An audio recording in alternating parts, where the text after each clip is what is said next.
வணக்கம். நம்ம டெய்லியும் banking and SSC point of வியூல 5 கொஸ்டின்ஸ் கரண்ட் அஃபேர்ஸ்லேருந்து பார்க்குறோம். இன்னைக்கு என்ன கொஸ்டின்ஸ் இருக்கு அப்படிங்கிறத பார்ப்போம்.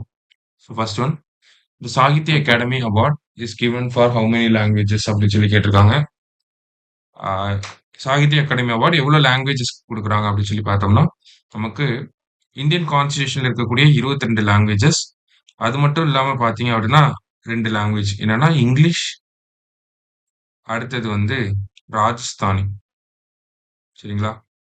ஸோ சாகித்ய அகாடமி அவார்டு அப்படிங்கிறது மொத்தம் எவ்வளோ லாங்குவேஜ்க்கு கொடுக்குறாங்க அப்படின்னா 22 + 2 நமக்கு 24 லாங்குவேஜஸ்க்கு வந்து இந்த சாகித்ய அகாடமி அவார்டு அப்படிங்கிறது கொடுக்குறாங்க.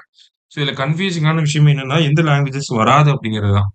ஸோ இப்போ கான்ஸ்டியூஷனில் இருக்கக்கூடிய 22 லாங்குவேஜஸ், அது இல்லாமல் இங்கிலீஷ், ராஜஸ்தானி, இது ரெண்டும் கான்ஸ்டியூஷனில் இல்லாததை ஆட் பண்ணியிருக்காங்க. சரியா? ரைட். அடுத்தது, who discovered DNA finger printing அப்படின்னு சொல்லி கேட்டிருக்காங்க. ஸோ டிஎன்ஏ ஃபிங்கர் பிரிண்டிங் அப்படின்னா என்னன்னா, நமக்கு இப்போ அந்த ஏர் கிராஷ்ல இருக்கிறவங்களோட ரிலேட்டிவ்ஸோட டிஎன்ஏவையும் இந்த ஏர் கிராஷ்ல இறந்து போனவங்களோட டிஎன்ஏவையும் பேஸ் பண்ணி தான் இவங்க இவங்க இந்த ஆள் இவரு தான் இவங்க அப்படின்னு சொல்லி கண்டுபிடிச்சிட்டு இருக்காங்க. ஸோ விக்டிமோட டிஎன்ஏவை எடுத்துப்பாங்க. அதே மாதிரி அவங்க யூஸ் பண்ண ப்ராடக்ட்ஸ் இருக்கக்கூடிய டிஎன்ஏவை எடுத்துப்பாங்க. ரெண்டுத்தையும் என்ன பண்ணுவாங்கன்னா பிசிஆர் டெஸ்டிங் வந்து அனுப்புவாங்க. ஓகேங்களா? பாலிமரேஸ் செயின் ரியாக்ஷன் பண்ணுவாங்க. பாலிமரேஸ் செயின் ரியாக்ஷன் பண்றப்ப இந்த டிஎன்ஏ சாம்பிள்ஸ் வந்து நிறைய டிஎன்ஏவா வரும். நிறைய டிஎன்ஏவா வரும். ஸோ அதை மேக்னிஃபை பண்ணி கம்பேர் பண்ணி பார்க்குறப்ப நமக்கு மேட்ச் ஆச்சு அப்படின்னா இவங்க தான் இந்த பர்சன் அப்படின்னு சொல்லி கண்டுபிடிச்சிடலாம். சரியா? ஸோ அலெக்ஸ் ஜெஃப்ரீஸ் அப்படிங்கிறவங்க தான் அதை கண்டுபிடிச்சிருப்பாங்க. அடுத்தது, first country in the world to legalise euthanasia அப்படின்னு சொல்லி கேட்டிருக்காங்க. ஸோ யுத்தனேஷியா அப்படின்னா கருணை கொலை.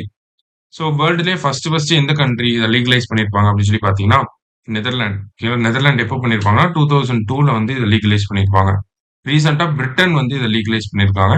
இந்தியாவை பொறுத்த வரைக்கும் 2018ல காமன் காஸ் அப்படிங்கிற கேஸ்ல, சரிங்களா, காமன் காஸ் அப்படிங்கிற கேஸ்ல சுப்ரீம் கோர்ட் என்ன பண்ணியிருப்பாங்கன்னா இந்தியாவில் பாசிவ் யுத்தனேஷியா பண்ணலாம் அப்படின்னு சொல்லியிருப்பாங்க.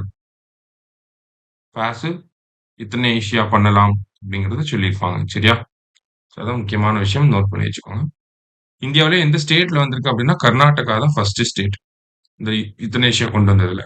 அடுத்து, which of the following committee was formed by central government to look into coaching centers அப்படின்னு சொல்லி கேட்டிருக்காங்க. ஸோ நமக்கு இந்த நீட், ஜேஇஇ அதெல்லாம் சொல்லி தரக்கூடிய கோச்சிங் சென்டர்ஸை வந்து ஸ்டடி பண்றதுக்காக வினித் ஜோஷி அவர்கள் தலைமையில ஒரு கமிட்டி ஃபார்ம் பண்ணியிருக்காங்க. லாஸ்டா, strait of Hormuz connects. Hormuz strait அப்படிங்கிறது ஈரான் பக்கத்துல இருக்கு. சரிங்களா? எங்க இருக்குன்னா ஈரான் பக்கத்துல இருக்கு. ஸோ அது எதை கனெக்ட் பண்ணுது அப்படின்னு சொல்லி பார்த்தீங்கன்னா பெர்ஷியன் கல்ஃபையும் கல்ஃப் ஆஃப் ஓமனையும் கனெக்ட் பண்ணிக்கூடியது தான் இந்த ஸ்ட்ரைட் ஆஃப் ஹார்மூஸ் அப்படிங்கிறது. சரிங்களா? So Persian gulf and gulf of ஓமன் அப்படிங்கிறது தான் கரெக்ட் ஆன்சர். சரியா? ஸோ இன்னைக்கு 5 கொஸ்டின்ஸ் பார்த்துருக்கோம். தேங்க்யூ.